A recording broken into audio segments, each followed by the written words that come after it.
All right, so welcome to the class on administrative needs of a pastor. Administrative needs of a pastor. My name is Praise Benedio from the Church Hub, where we provide administrative solutions to churches. Now, I want to share quickly on what are the administrative needs of a pastor. This class is designed for church administrators to understand the administrative needs of their pastors and know how to meet that need. The first thing we want to explain on this class is that the primary job of the church administrator is to provide a support system, thereby handling all possible ministry distractions for the pastor.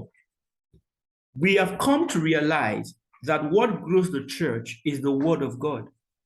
But what now happens that affects the growth is the pastor is distracted by what looks like correct, what looks like a trying to get the right word, what looks like a viable distraction. Example, some pastors are distracted by the pursuit of church growth. So they are more concerned with who came to church, who didn't come to church, what was the attendance, what was the offering, the tithe, what was the finances, how are we doing this, how are we doing that. They end up having more time chasing what is not their primary assignment. The primary assignment of the pastor is to do the word, the prayer, and every other thing that has to do with spirituality.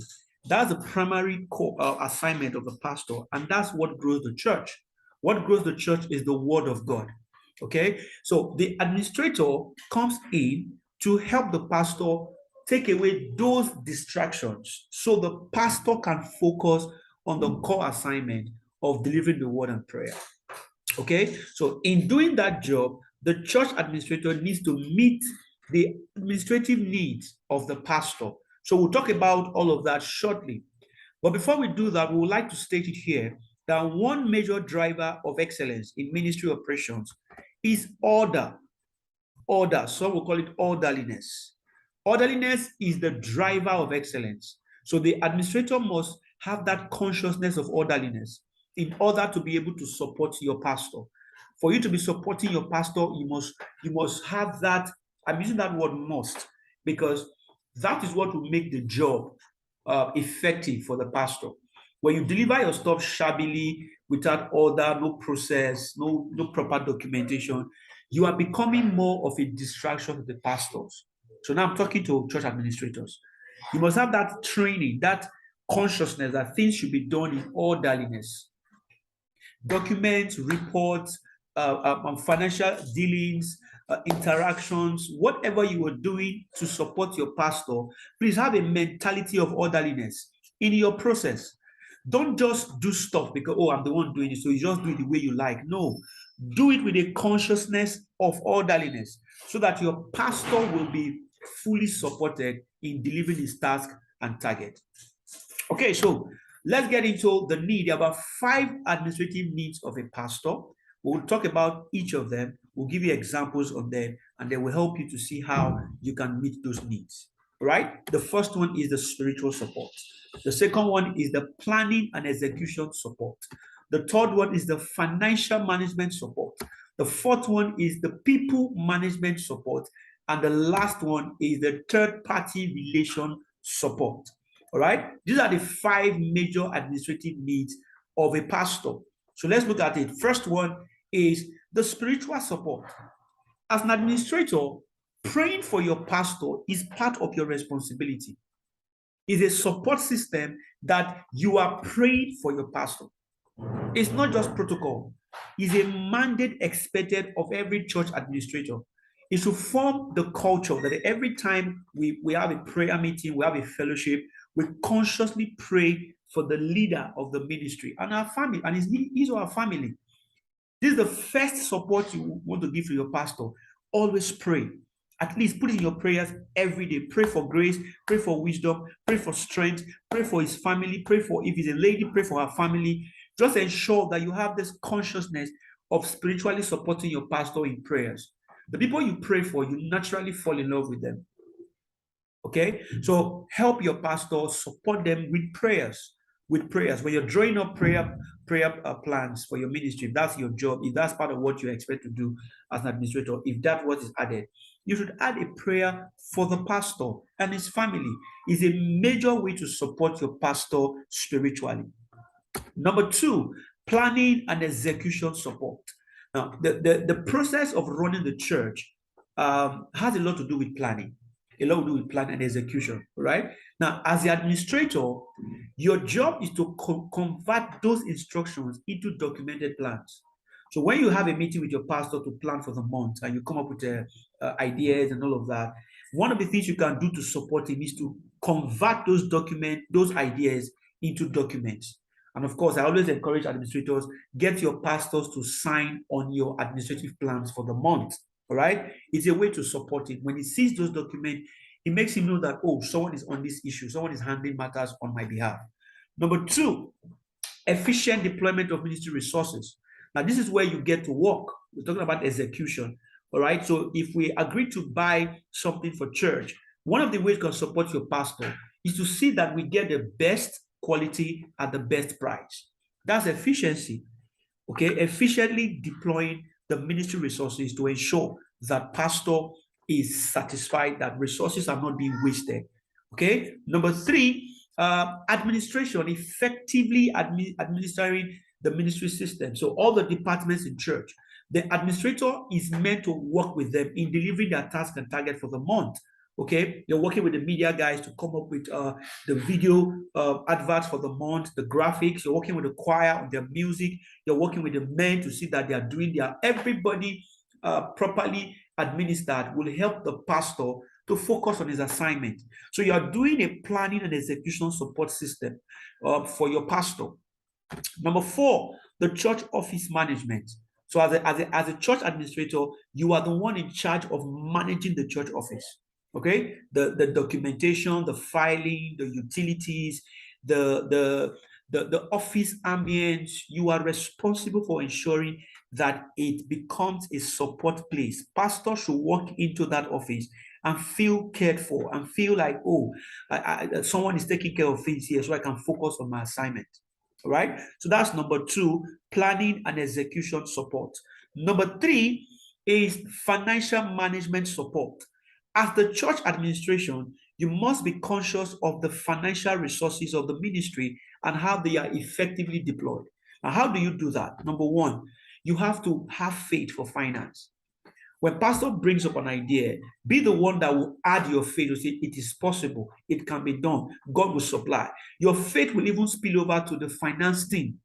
You are trusting God for finances for the ministry, right? Your faith for finance is a major financial support system for your pastor. Number two, budgeting. Budgeting. As an administrator, we must have budgets. Budget for the month, budget for a program, budget for an upcoming event. When you come up with those documents, it helps the pastor to relax and know that someone is on this matter. You're budgeting for an event. How much are we doing on publicity? How much are we keeping aside for honorarium for the guest ministers, their hotel logistics? How much are we keeping for bus mobilization? You know, you're putting a budget together for an instruction that your pastor gives to you. That really encourages your pastor to know that someone is on this matter and is supporting me. Number three, financial reporting and accountability. Okay, I always tell administrators at the end of the month, have a proper financial report presented to your pastor. Now, he may not look at it when you drop it, but keep presenting it. After a while, you will see that that report will become an information support system to your pastor. They will start looking at your reports to take decisions for the ministry. That is what you do with your financial reports. It also helps accountability. That, oh, in this month, what we had in the church imprest, the imprest of 75,000 naira, this was how we used it. This is what is remaining. And these are the receipts for the payment that we made. You see, your pastor will be very, very encouraged when he hears such kind of report. And then giving. As an administrator, you cannot remove yourself from giving. Give to your ministry, pay your tithes, give to your pastor. Yeah, it's a way to encourage and support him. Give to your pastor. You might not be giving him cash. You can look at a major need that he has. It could just be recharging his phone. It could just be putting fuel in his car. It could just be one thing that you can just take off his budget, that is a very powerful way to encourage your pastor, knowing that I'm with you financially. Okay, so this is number 3, how you can support the administrative needs of your pastor. All right. Number 4, people management support. This is where you begin to help your pastor to manage people. You help him to check on people. You help him to make sure that he does not have issues with the people that he's called to bless. He's called to bless, right? Number 1, investigate for your pastor. When someone says, I want to see pastor, and you are the administrator, and that issue comes to you, you should have 1 or 2 questions you want to ask the person. You want to be able to check and say, who are you? Where are you coming from? You might not ask him what you want to discuss with pastor because you're not the pastor. He may not be able to tell you that. But just investigate a little, ask little questions about the person. Where are you from? Who's your pastor? What do you want to, just a little bit of investigation to help your pastor know that the person coming to see you, we have checked the person.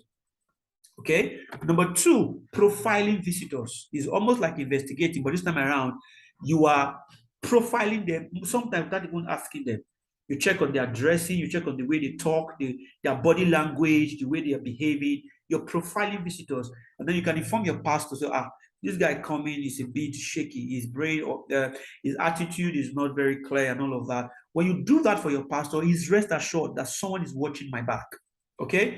Number 3, defend your pastor from people-related attacks.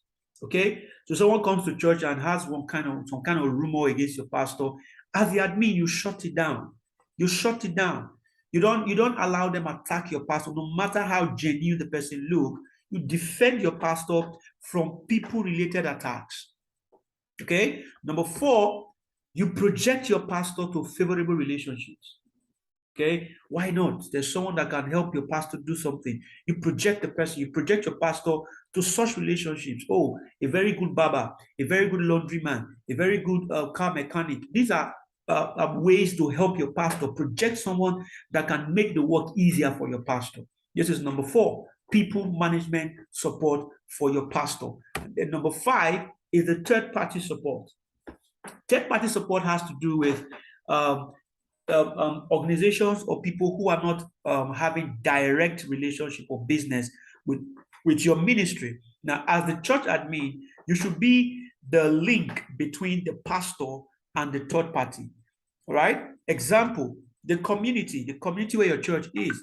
If they have an issue and they want to see pastor, they want to talk to pastor, they should meet with you first. You could calm them down before bringing in pastor. Or in some cases, they want the pastor to come for a meeting, and pastor probably is busy. You can go there and represent the pastor, of course, with his permission. All right. The community, the government. So the government has a new regulation, or they want to do something with your ministry. As the admin, you are the interface. You are the one going for those meetings until when it is clear enough to know what they want, and then you could bring in your pastor. Number 4, financial institution. Okay, the banks, the banks and all of their dramas, insurance houses that want to come into church or do something with your ministry. As the administrator, you are the go-between. You are the go-between for your pastor. And then the last one is just others. Every other third-party relation, someone that wants to come and market something to the church, you want to come and sell the product to the pastor. As a church admin, you are the go-between. You should be the first person that looks at these things before pastor comes in. What you are doing is providing, you're supporting your pastor by handling his administrative needs.